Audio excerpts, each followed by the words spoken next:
बिस्मिल्लाहिर्रहमानिर्रहीम, अस्सलाम वालेकुम। प्रोग्राम इनसाइड द न्यूज़ के साथ मैं हूं आपका मेज़बान मुख्तार अहमद। और जैसे कि 2026 में हम दाखिल हो चुके हैं, तमाम देखने वालों को, तमाम नाजरीन को मेरी जानिब से, मेट्रो वन न्यूज़ की जानिब से नया साल बहुत बहुत मुबारक हो। और यही दुआ है कि नया साल सियासी इस्तेहकाम और इसके साथ साथ मईशत को चार चांद लगाने वाली तरक्की अता फरमाए। और इसके साथ साथ प्रोग्राम का बाकायदा हम आगाज़ करने के लिए जा रहे हैं। जैसे कि 2026 का सिलसिला है, 2025 में किस तरीके से सियासी इस्तेहकाम हमने देखा, क्या सियासी जमातों में अब भी हम कशीदगी देख रहे हैं कि आने वाले साल में जो अब शुरू हो चुका है 2026 में हम किस तरीके से देखेंगे। मईशत के लिए दावे तो किए गए, मईशत के लिए बातें की गई, मईशत के लिए इस खास करके अहकाम जारी किए गए, काम होते हुए दिखाई दिए गए। क्या 2026 में दाखिल होकर क्या हमें अब भी कुछ सीखने और समझने की ज़रूरत है, इसके ऊपर खुसूसी गुफ्तगू का सिलसिला भी रहेगा। वहीं आज की जो अहम पेशरफ्त है उसके हवाले से आपको बताएं तो पाकिस्तान से कशीदगी, जहां अमेरिका से तिजारती महाजराई पर भारत के लिए 2025 का जो इस साल है वो बहरान साबित हुआ है। वहीं दूसरी जानब हम देख रहे हैं कि स्विट्जरलैंड के सयाहती मकाम पर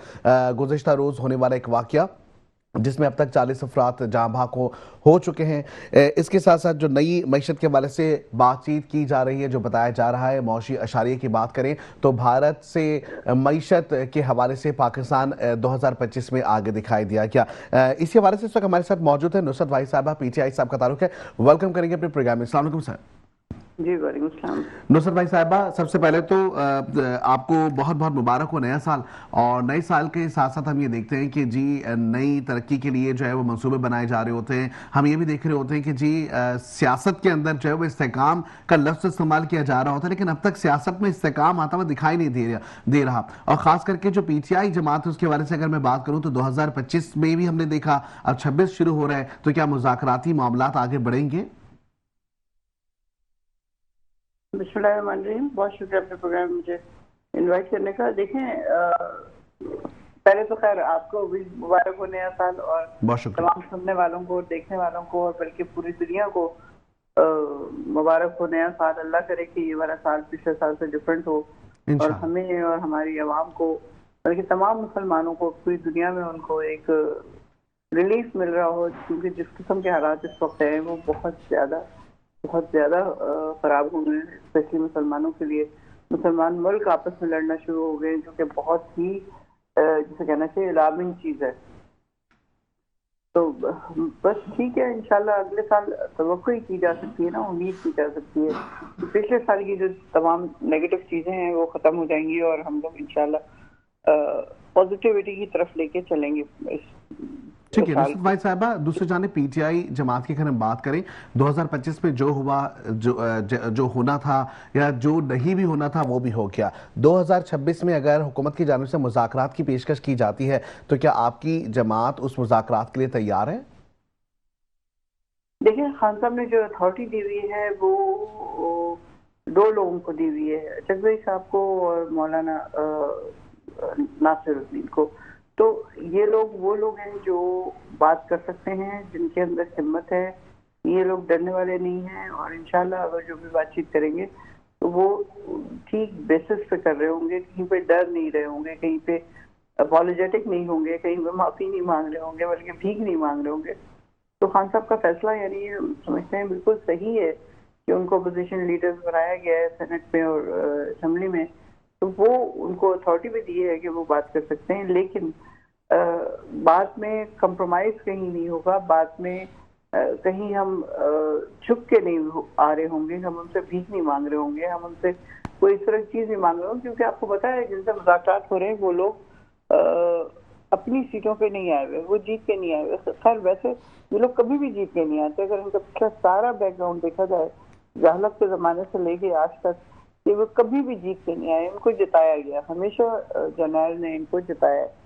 तो अभी भी यही है इनके साथ कि ये 17 सीटें लेके ये काबिज हो गए हैं, और इनको पता नहीं कितनी सीटें दे दी गई हैं, और हमारी सारी रिजर्व सीटें दे दी गई हैं। हम लोग जो 180 सीट के मालिक थे, अब शायद 92 या 90 रह गई हमारी सीटें, नाअहल करार दे दिए अच्छे खासे लोगों को।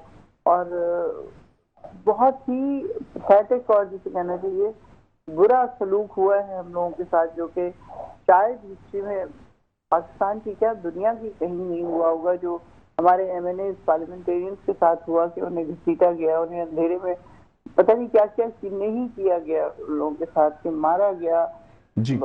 आंसू गैस फेंकी गई, शेल फेंके गए, किस किस तरह का अजाब सहा है हम सब ने मिलके, कभी कहीं, और उसके बाद आपको पता है कि जान चले वक्त तो गुजर जाता है और वो कहते हैं ना कि वक्त एक बहुत बड़ा मरहम होता है, लेकिन दूसरी जानिब अगर देखें नुसरत वाहिद साहिबा कि तमाम सियासी जमातें, क्योंकि नया साल है तो नए साल पे तमाम सियासी जमातों के अपने अपने रेवोल्यूशंस हैं। अगर हम सिंध हुकूमत की बात करें तो वो मेयर कराची कहते हुए दिखाई देते हैं कि जी पूरे सिंध में जो है तरक्याती काम अब होते दिखाई देंगे, क्योंकि तरक्याती जो समझने के मंसूबे हैं उसका साल 2026 को करार दिया गया। विफाक की तरफ देखिए तो वहां से भी इसी तरीके से बातचीत की जाती है कि जी मईशत को इस्तेकाम देने के लिए जो है वो पूरी कोशिशें की जाएंगी। नून लीग की बात करें तो वो भी सूबा पंजाब के अंदर जो तरक्याती काम और उसके साथ साथ आम आवाम को रिलीफ फराम करने के लिए कुछ ना कुछ इक़दाम करने के लिए कोशा है। ऐसे में पीटीआई जमात का रेवोल्यूशन क्या है? देखिए, हमारा रेवोल्यूशन ये है कि हमारे लीडर को सबसे पहले बाहर निकाला जाए, क्योंकि जब तक वो बाहर नहीं निकलेंगे तब तक कोई भी चीज प्रॉपरली नहीं हो सकती। हमारे लीडर जब बाहर आएगा और बेगुनाह बाकी जितने सियासी कैदी हैं वो लोग जब तक बाहर नहीं आएंगे तब तक बात आगे बढ़ नहीं सकेगी। ठीक है, इसका मतलब ये होगा कि मुज़ाकरात जो हैं वो तब तक ही होंगे जब तक के बानी पीटीआई बाहर नहीं आ जाते, जब तक के जो दूसरे उनके साथ रहनुमा पीटीआई के मौजूद थे जब तक कि उनकी बेल नहीं हो जाती या जब तक उनकी जमानतें नहीं हो जाती, तब तक के ये जो सिलसिला और ये जो रुकावटें हैं, ये जो बंदिशें हैं, ये जो कशीदगियां ये जारी रहेंगी। ऐसा ही है? देखिए, ऐसा ही है। आप देखें आप हम लोगों के साथ क्या हो रहा है, बहने जाके। लेकिन देखिए अदालत की जानिब से देखें दरवाजे तो खुले अदालत के, और जब इस तरीके से सियासी बातचीत होती है वो कहती है कि जी अदालत का दरवाजा खटखटाएं आप लोग। फिर आप ही बात कर लें, अगर आपने सारी बात करनी है तो अदालतें क्या रहेगी मुझे बताएं। 26वीं और 27वीं तरमीम के बाद कौन सी अदालत रहेगी? है इसको अदालतें कहते हैं? 10-10 साल की कैद सुना दी गई है अब तो। अब आप मुझे बताएं कि अब आगे हल क्या है? उनको किस किस किस्म की सजाएं मिलेंगी? आप कह रहे हैं अदालत में उस वक्त जाते हैं। खान साहब आज तक यही बात करते थे कि अदालतों से रिलीफ लूंगा, मैं अदालतों से रिलीफ लूंगा, लेकिन जब इन्होंने 26वीं और 27वीं और अब शायद 28वीं भी करने के चक्कर में है ये, तो उसके बाद मुझे बताइए क्या क्या चीज एक्सपेक्ट करें हम अदालत से? क्या अदालत हमें कौन सा रिलीफ दे सकती है? तो ये खामखा की कहने की बातें हैं। कुछ भी नहीं हो रहा और कुछ होगा भी नहीं जब तक कि खुद इन लोगों को एस्टेब्लिशमेंट को ख्याल नहीं आएगा कि जिनको इन्होंने मुसल्लत कर दिया है अवाम के ऊपर, वो सिर्फ अपनी कुर्सियां मजबूत करने के चक्कर में, अपने पैसे मजबूत करने के चक्कर में इधर IMF को कर्जा देती है, उधर वो कर्जा गायब हो जाता है। किस प्रोजेक्ट में लगता है, किस जगह जाता है, किसी को नहीं पता। $53,000 का जो है अरब का जो है वो गायब हो गए, ये IMF ने कहा है। तो ये इसके साथ ही तरक्याती मंसूबों के ऊपर काम करेंगे? ये झूठ बोलते हैं, टोटल झूठ बोलते हैं। अगर इन्होंने काम करना होता तो 30 साल से काबिज है ये सिंध के ऊपर। सड़कों का हाल देख लें आप, बाहर जाके खुदा की कसम सड़कों पे चलते हुए हैरत होती है कि ये किस किस्म का शहर है। ये मेट्रोपॉलिटन सिटी है, इसको दुबई होना चाहिए था।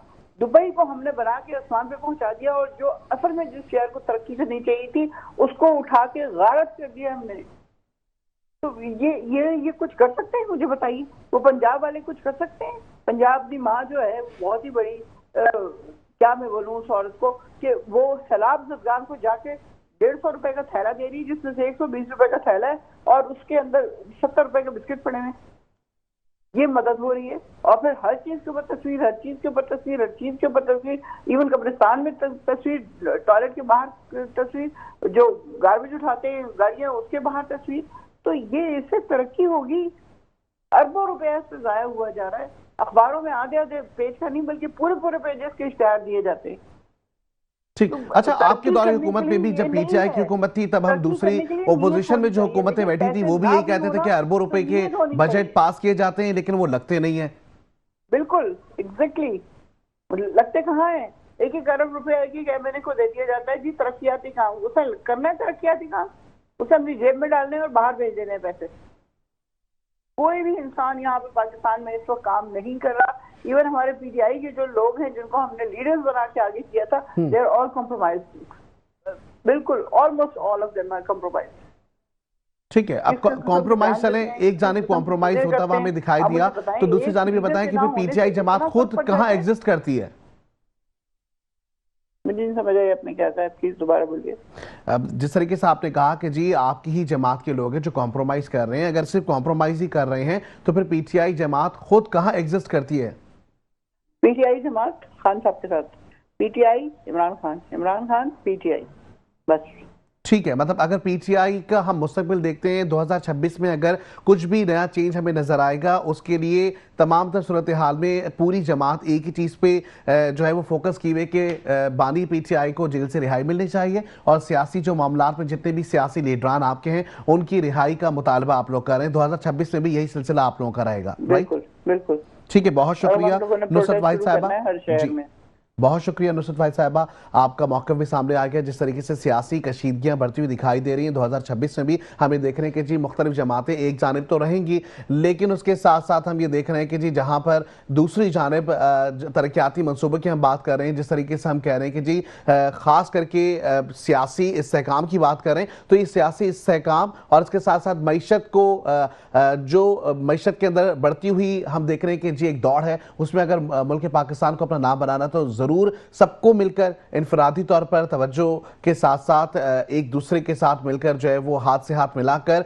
बेहतर मुस्तकबिल के लिए गामज़न होना पड़ेगा। यहाँ वक्त ब्रेक पे जाएंगे, वापस आते हैं, हमारे साथ जुड़े रहें, देखते रहे हमारा प्रोग्राम जिसका नाम इनसाइड द न्यूज़।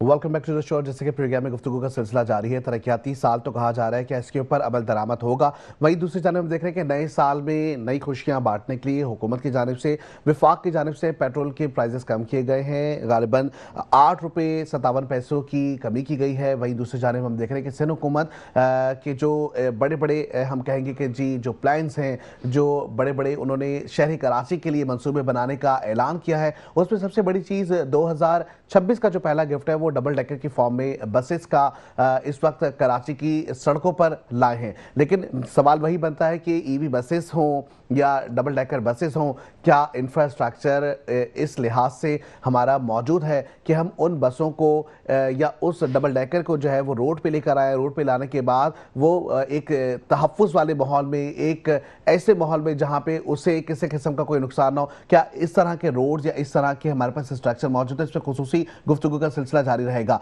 नया साल है, क्योंकि डेफिनेटली हम ये देख रहे हैं कि जी कोई भी नए हमारे पास मंसूबे हों या हम नई कोई भी रेवोल्यूशन हो, इसके ऊपर हम तमाम हुकूमतों को तमाम सियासी जो मफदात होते हैं या सियासी जो एक बोलचाल या डायलॉग होते हैं उससे हट के अगर बात करें तो बहुत अच्छा इकदाम है जो किया जा रहा है, लेकिन इस इकदाम से ज़्यादा ज़रूरी ये चीज़ है क्या हम इसको सिक्योर कर सकते हैं? जो भी हम नई चीज़ लेकर आ रहे हैं तो क्या उसकी पूरी जिम्मेदारी हम पे नहीं बनती कि हम उसकी रखवाली भी करें और उसके ख्याल के लिए जो रास्ते में आने वाली रुकावटें हैं उसकी रोकथाम के लिए भी काम करें? इस वक्त हमें ज्वाइन कर चुके हैं नदीम अवान साहब, सदर है मरकजी मुस्लिम लीग कराची से। वेलकम करेंगे अपने प्रोग्राम में। अस्सलाम वालेकुम सर। वालेकुम अस्सलाम।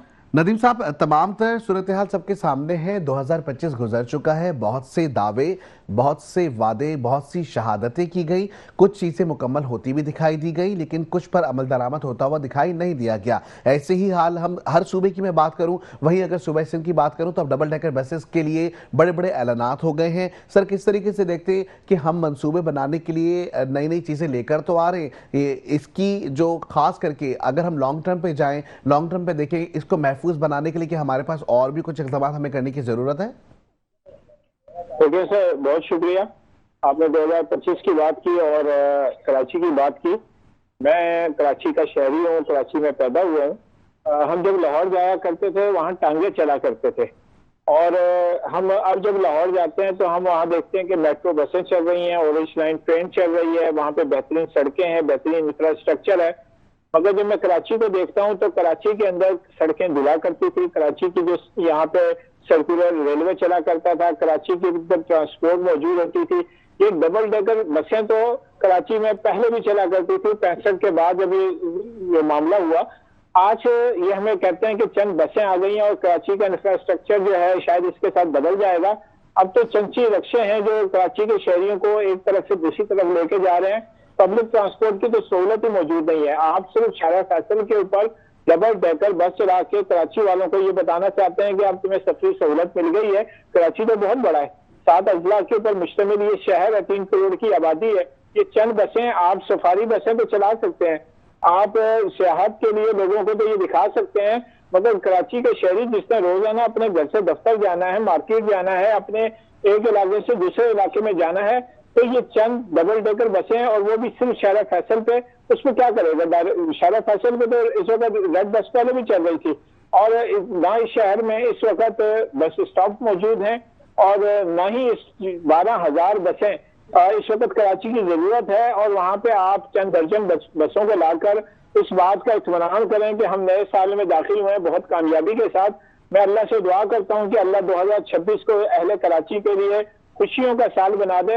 मगर यहाँ पर जब तक इंफ्रास्ट्रक्चर बेहतर नहीं किया जाएगा और जब तक जो बुनियादी जरूरत है, ये सड़कें होंगी तो जिन पे बसें भी चलेंगी, इन सड़कों का मामला जब तक दुरुस्त नहीं होता, शारा आप यूनिवर्सिटी रोड को देख लें कि जहां कौम का मुस्तकबिल है, तलबा तालिबात हैं जिन्होंने आना है, उनके लिए तालीमी सरगर्मियां जारी रखना मुश्किल है। लोगों के कारोबार तबाह हो रहे हैं, उनका रोजगार छीना जा रहा है। और तो और अब वो सड़कें जहां पे तामीराती काम शुरू किया गया था वो अब गड्ढे बन गए हैं मौत के, कि जहां बच्चे गिर के मर रहे हैं, जहां लोगों को हादसा हो रहे हैं। तो मैं खुदारा सूबाई हुकूमत से भी, शहरी हुकूमत से भी ये कहूंगा कि जो वादे करते हैं उनकी तकमील की तरफ जाएं, जो मामलात हैं उनको पूरा करने की बात करें, ताकि ये शहरी जो इस शहर में रहते हैं, सबसे ज्यादा टैक्स देते हैं, उनके पास कोई ऐसी सहूलत हो कि वो ये कह सकें कि हम पाकिस्तान के एक ऐसे शहर में हैं कि जहां पर हमें बुनियादी सहूलतें मौजूद हैं।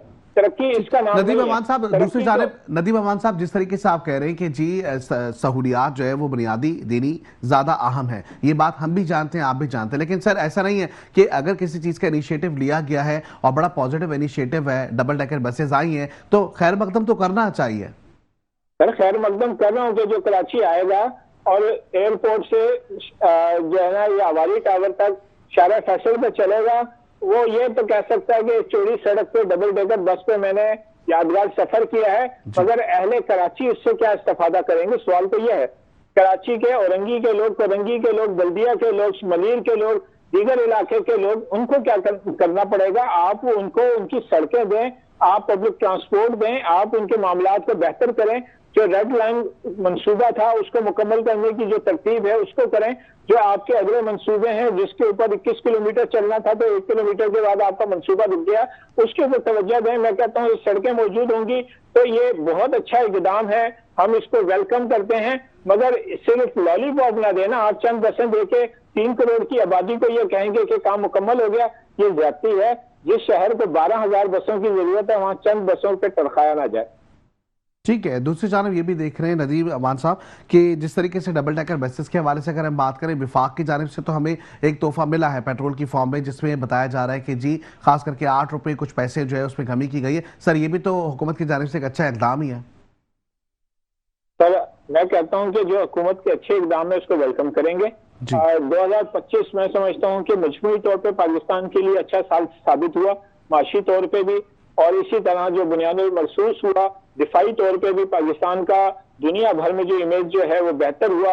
ये सबसे लाली परचम जो है इसका वकार बुलंद हुआ। मगर सवाल यह है कि सर इस वक्त जो चीजें हैं इंटरनेशनल मार्केट के साथ आप अपने आप को मुंसलिक करके जो सहूलत दी जा रही है उस पर आप क्रेडिट लें और हम भी आपको क्रेडिट देते हैं। मगर इस शहर के लोग जो यहाँ पर जहाँ पे पीने का पानी हमारे मेयर साहब कहते हैं कि 90% वाली बात गलत है। मैं भी कहता हूँ कि मेयर साहब आप दुरुस्त कहते हैं, 90% लोग पानी खरीद के नहीं पीता। ये हो सकता है 95, 96, 97% लोग पानी खरीद के पीते होंगे। मिनिस्टर्स के घर भी टैंकर आ रहे हैं, बिलावल हाउस में भी टैंकर आ रहे हैं। तो इस शहर को जो बुनियादी सहूलत है आप उस पर देने पर तवज्जो करें, जो आपके जिम्मे काम है। 17-18 साल से जहाँ आपकी हुकूमत है, आप शहरी हुकूमत आपके पास है, सूबाई हुकूमत आपके पास है, इन सारी चीजों की तरफ आए। हम कहते हैं क्रेडिट आप लें, हम खुद आपको क्रेडिट देने के लिए सर, लेकिन ऐसा नहीं लगता कि सूबाई हुकूमत से जब ये सवाल किया जाता है कि बुनियादी सहूलियात फराहम की जाए, तो जिस तरीके से भी आपने कहा कि जी 85% जो पानी है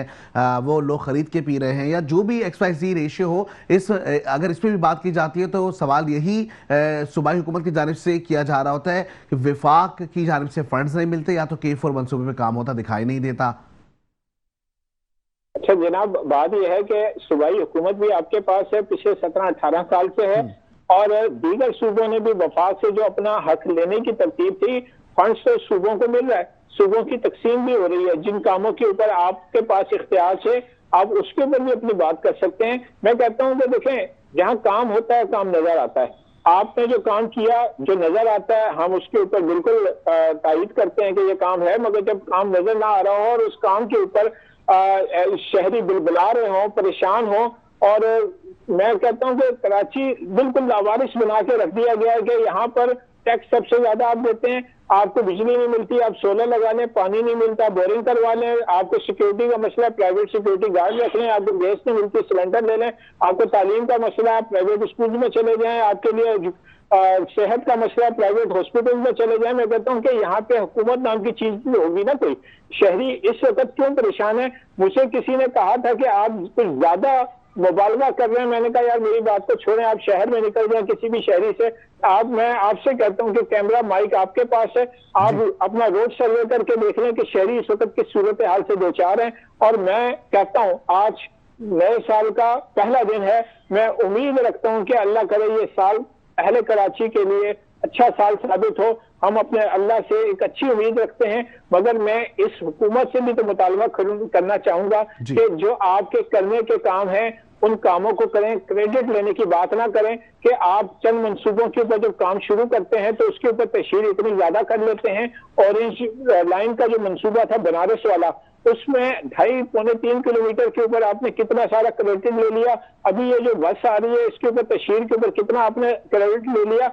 जो अहम करने वाले काम है, बुनियादी जरूरियात हैं, उस पर तवज्जो दें। ये कौम, ये शहर, ये सब हमारा ही है। अगर आप इसके साथ सुपेलों का शुरू करेंगे तो ये शहरी कहाँ जाएंगे? ठीक है। अच्छा, दूसरी जानिब डेफिनेटली अब ये जो आपने सूरत हाल बताई, जिस तरीके से आपने सूबे की हुकूमत को जो आईना दिखाने की कोशिश की, इसकी हम भी आप कदर करते हैं। लेकिन दूसरी जानिब नदीम अमान साहब, आप डेफिनेटली सदर भी हैं, मरकजी मुस्लिम लीग कराची से हैं, तो जो मरकजी मुस्लिम लीग है 2026 में इनका रेवोल्यूशन क्या है, आपकी जमात का रेवोल्यूशन क्या है? देखिए, हमने तो अपना स्लोगन दिया था कि हमारी सियासत खिदमत इंसानियत, और 2025 में समझता हूं कि हमारा ये जो साल था, हमने अपने स्लोगन के मुताबिक कराची समेत मुल्क भर के अंदर जिस तरह अपनी तंजीमी सरगर्मियों को किया है, जिस तरह वफाई प्रोजेक्ट्स को किया है, जिस तरह हमने खिदमत की सियासत को उठाया और जहां पर मजलूम की बात आई है उसकी हम आवाज बने हैं। हमने हुकूक सिंध मार्च कराची का सखर निकाला, हमने इस शहर के अंदर मुख्तलिफ प्रोजेक्ट्स किए।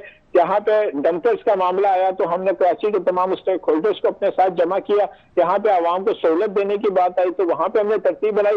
एक सियासी जमात होने की हैसियत से हम अपने कामों को मुसलसल आगे बढ़ा रहे हैं। मैं समझता हूँ कि ये तंजीमी स्ट्रक्चर भी हमारा 2026 को मजीद बेहतरी की तरफ जाएगा और उसके साथ ही अहले कराची की आवाज बनने के लिए ये चलान का मसला हुआ। मैं पटिशनर हूँ, मरकजी मुस्लिम लीग की तरफ से हाई कोर्ट में खड़ा था।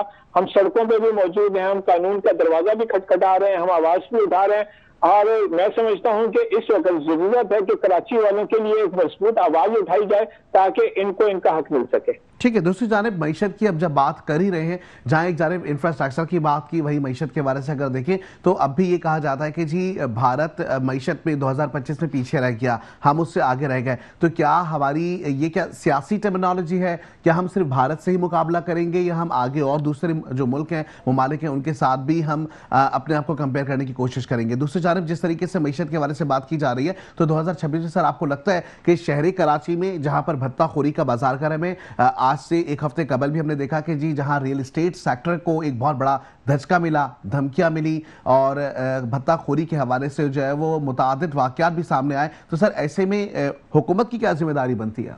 आप देखिए जी, मजमूई तौर पे अगर आप पाकिस्तान की बात इंटरनेशनल हवाले से करेंगे तो मैं समझता हूँ कि अल्लाह रब्बुल इज्जत ने बैरूनी हवाले से पाकिस्तान को बहुत सारी कामयाबियों के साथ नवाजा है। अंदरूनी तौर पे भी हम बेहतरी की तरफ गए हैं, मगर कुछ जगहों पे हमारी इंतजामी नाअहली जो थी उसने वो 2025 का साल भी इसी तरह गुजार दिया। तो जहां हिंदुस्तान के साथ आपने तकाबुल की बात की, मैं समझता हूँ पाकिस्तान का असली दुश्मन है और यकीनन स्टेप बाय स्टेप पाकिस्तान बाकी चीजों में भी आगे बढ़ेगा। अल्लाह रब्बुल इज्जत इस सब जलाली परचम को हमेशा हमारे सरों पर ये लहराता रहे और इसको बुलंद रखे। और दूसरी बात है कि कराची के हवाले से अगर आप बात करें, सूबे के हवाले से करें, पाकिस्तान के हवाले से करें, मैं समझता हूँ कि ये कौम मायूस नहीं है, ये पुरुमीद कौम है। और हमें जो हमारे हुक्मरान हैं उनसे भी हम यही कहते हैं कि इस कौम की उम्मीदों को जो है ना वो न तोड़ें, बल्कि आप कुछ इस तरह के इकदाम करें कि जिसके साथ ये पुरुमीद कौम जो है पाकिस्तान को मजबूत, मुस्तहकम और तवाना बना सके। तो मैं समझता हूँ कि इस हवाले से 2026 इंशाअल्लाह अज़ीज़ हम एक कौम बन के, मैं इस पर बिल्कुल वाज़ेह कहता हूँ कि किसी एक जमात को और किसी एक हुकूमत को नहीं, बल्कि हमें कौम बन के कौम की हैसियत से पाकिस्तान को मजबूत, मुस्तहकम और तवाना बनाने के लिए रोल अदा करना चाहिए। इस अज़म के साथ 2026 का सफर शुरू करेंगे। हम समझते हैं कि पाकिस्तान है तो हमारी सियासत भी है, हमारा कारोबार भी है, हमारी पहचान भी है, तो हम पाकिस्तान को भी मजबूत करेंगे। और पाकिस्तान का जो शहर कराची है, तो पाकिस्तान का सबसे बड़ा शहर भी है, माशी हब भी है, तो इसको इंशाअल्लाह मजबूत और बेहतर करने की जरूरत है। मैं सूबाई और शहरी हुकूमत से भी अपील करूंगा और मैं कराची के शहरियों से भी ये गुजारिश करूंगा कि इस शहर को बेहतर बनाने के लिए अपना रोल अदा करें। ठीक है। दूसरी जानब सर ये भी बताएगा कि मरकजी मुस्लिम लीग जिस तरीके से आप मुख्तलिफ पहलुओं को, मुख्तलिफ बुनियादी सहूलियात के लिए शाना बशाना खड़े रहे हैं अवाम के साथ, इसी तरीके से अगर अब अवाम को देखो तो अवाम भी हमें दो धड़ों में तकसीम होती हुई दिखाई देती है। एक जानब हम देखते हैं कि जेनजीज हैं, दूसरी जानब थोड़े से पुराने 90s के लोग भी मौजूद हैं। ऐसे में सर ये इसको टैकल करना मुश्किल नहीं होगा कि अब जो जेनजीज हैं अगर वो सियासी जो पहलू हैं उसके ऊपर बात करने की कोशिश करें या उसको जिस तरीके से देखते हैं उनके नजरियात बड़े स्ट्रांग नजर आते हैं। ऐसे में अगर मुस्लिम लीग जो आपकी मरकजी मुस्लिम लीग जमात है उसके साथ जेनजीज अगर जुड़ते हैं तो सर उनको भी आप क्या मशवरा देंगे, जेनजीज के हवाले से बताइएगा। देखिए, जेनजी सिर्फ पाकिस्तान का नहीं पूरी दुनिया का इस वक्त है कि ये एक नई नस्ल है जो हसास है, तेज है और बहुत सारी चीजों के ऊपर जो है इनकी बड़ी तेज निगाह है, बहुत जल्दी महसूस करती है। मैं समझता हूँ कि ये पाकिस्तान का मुस्तकबिल है और हमें इनके ऊपर तवज्जो देने की जरूरत है। हमें इनके इस अंदाज को डील करने की जरूरत है। इनके अंदर जज्बा हुब्बुल वतनी को बढ़ने की, पाकिस्तान को कामयाबी और तरक्की से हमकिनार करने के लिए इनके अंदर हौसला और करंट पैदा करने की जरूरत है। तो मैं समझता हूँ कि जेनजी जो है ये मसला नहीं है, बल्कि ये पाकिस्तान को मुस्तकबिल में ऊपर लाने वाले लोग हैं। इनके ऊपर तवज्जो देने की जरूरत है और इनके मामलात को पुराने लोगों की तरह नहीं, एक तब्दील होती हुई एक नस्ल है, तो इनको इनके मामलात को इसी अंदाज से देखना चाहिए।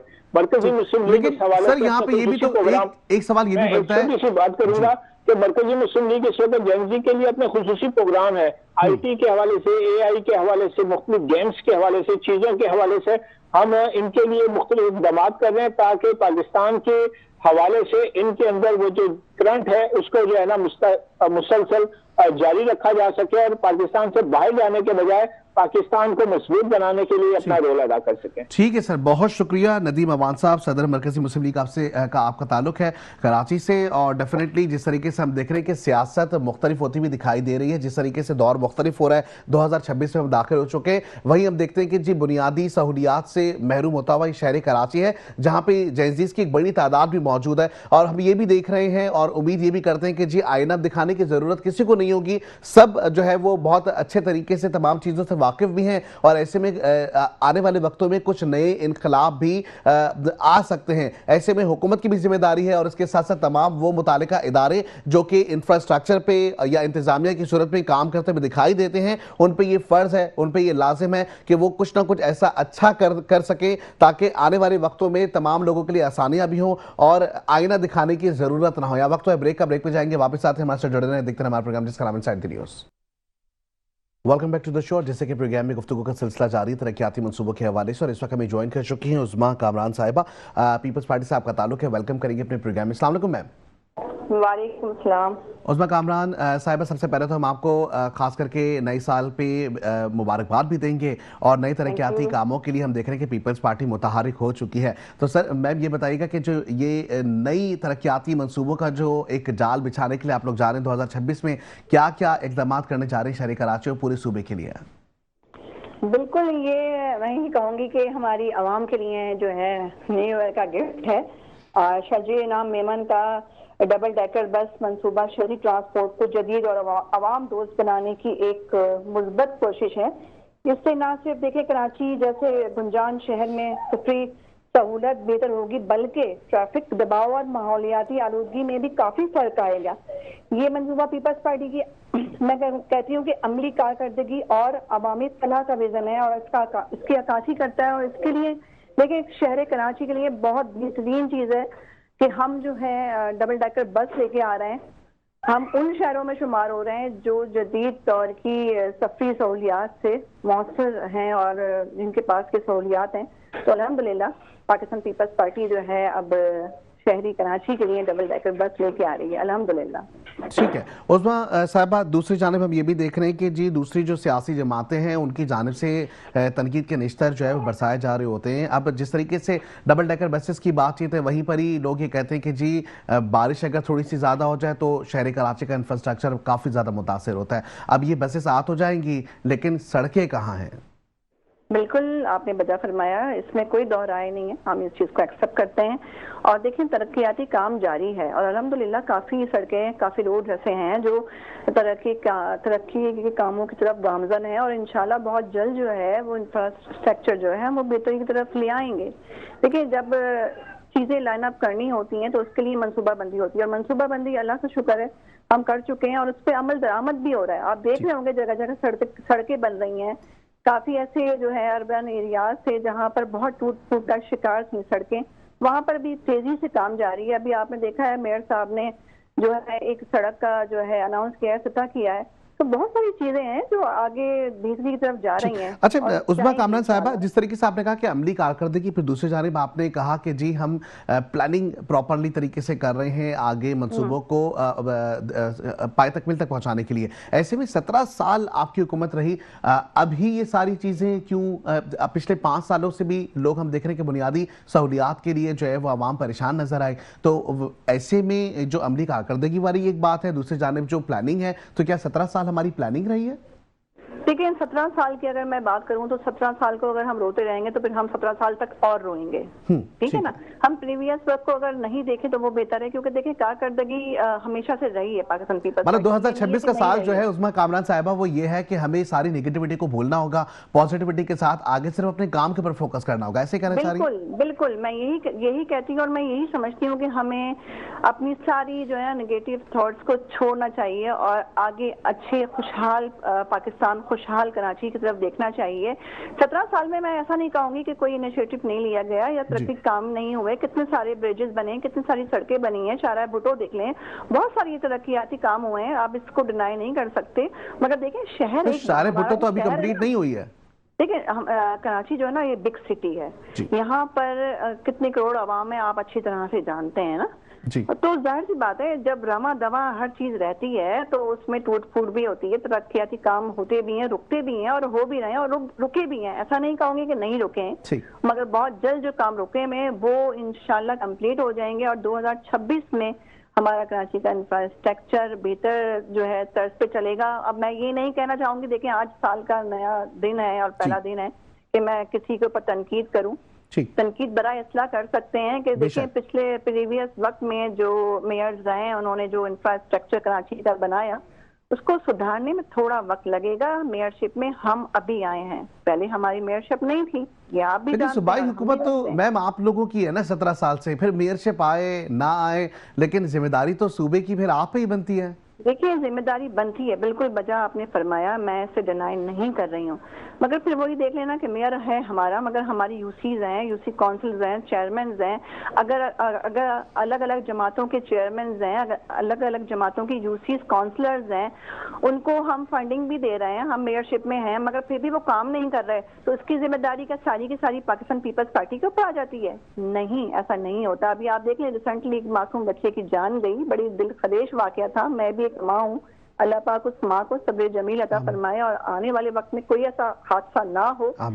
मगर फिर भी देखिए उस यूसी का अगर हम देखें चेयरमैन हमारा नहीं था, ठीक है, मगर हमने फिर भी ना अहली ना दिखाई, हमने फिर भी जो चीज थी एक्सेप्ट की और वो कैसे हादसा हुआ, वो कैसे जो है वहां से हैवी व्हीकल गुजरा, वो प्रीवियस वक्त में ना जाए तो बेहतर है। मगर मैं यही कहूंगी कि जो हमारे हाथ में हम बेहतरी की तरफ जा रहे हैं, जिम्मेदारी से भी जिम्मेदारी को भी जिम्मेदारी ना समझना ये भी तो एक कोताही है ना। जिस तरीके से मेयर कराची बैरिस्टर मुर्तजा वहाब हम देख रहे हैं कि जी अगर हम बात करें वाटर एंड सीवरेज के निज़ाम के, वहाँ पे भी चेयरमैनशिप उन्हीं की है। हम बल्दियात के मामला में देखें तो ये भी कहना जो है वो गलत ही होगा कि जी ये जो यूसीज थी इसमें सिर्फ यही चेयरमैन थे, तो फिर डेफिनेटली इसका मतलब अकाउंटेबिलिटी और इसके साथ साथ जो जिम्मेदारियां सौंपी जाती हैं उसके निज़ाम में कहीं ना कहीं फुकदान नजर आ रहा है।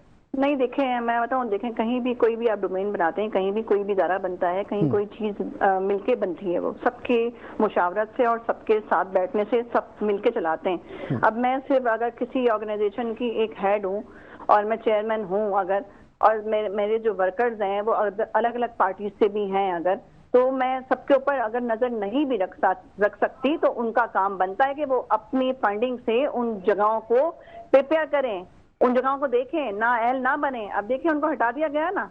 अच्छा, एक और सवाल बड़ा बल्दियात की जानिब से बनता है, वो ये कहते हुए दिखाई देते हैं कि जी 1-1 लाख रुपए मुख्तस तो किए गए, लेकिन लाइट्स की मद में और इसके साथ साथ जो है वो गटर के ढक्कन की मद में जो लाख रुपए दिए जा रहे हैं वो नाकाफी हैं। फिर वो दूसरी जानिब कहते हैं कि जी इख्तियारात पूरे दिए जाएं। तो आप समझते हैं कि इख्तियारात अगर दे दिए जाएंगे तो शायद कुछ और अच्छी बेहतरी नजर आ जाए? देखिए मेरे भाई, मैं ये समझती हूँ कि 1 लाख रुपए का आप ढक्कन लगाएं तो सही।